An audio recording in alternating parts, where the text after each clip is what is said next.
I think the first thing we had to acknowledge is that when we're looking at the public service sector, we're talking about a very broad field of people who are in real life situations, doing real jobs and facing real challenges. We have to prepare a generation of leaders who understand what public service is all about and who are prepared to address its unique issues.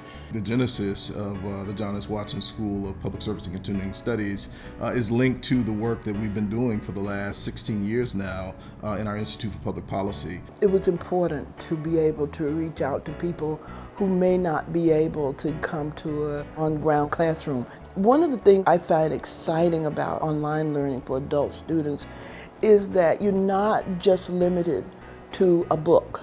You have a world of resources that are online. Students can expect to be in a learning environment with real people who are facing the real challenges and the real issues within their own public service experience. We have in place a system of learning and education that brings in that real world perspective that allows you to understand this and apply it to your daily life.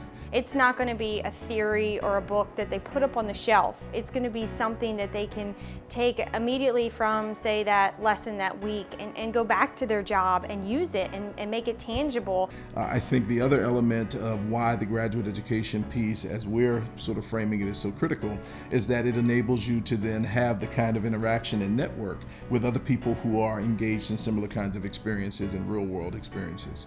So that element, I think, differentiates us in the marketplace and really makes this an exciting opportunity for students. And our students come to us with a passion and ethos about public service, and we're not only giving them that sort of theoretical foundation, but taking what they have and making it better. And that's been something we have really emphasized both in course construction and in the folks that we allow into the program. They have to have already had some professional experience. It was a wonderful experience. The online program really does give you some flexibility as I work full-time as a hospital administrator, and I'm also a single mom. So it provided me with the flexibility to keep my full-time job, go to school full-time, and complete this in 17 months. The experience developed my leadership skills much more than I already had.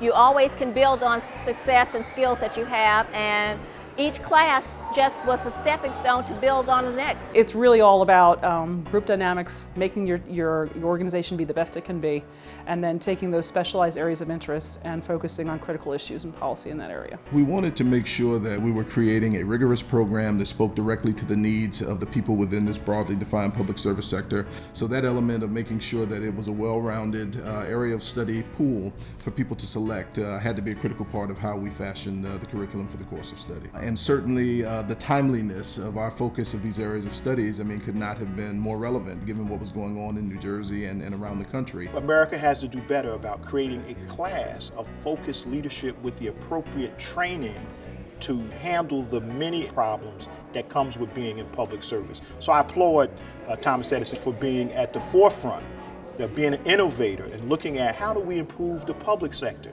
We've really created a curriculum and a course of study that gives them not just an opportunity to come and learn, but it's an opportunity to grow and to apply what you're learning in a way that impacts your job, and in this case impacts society, because at the end of the day, the public service sector directly impacts the quality of our lives.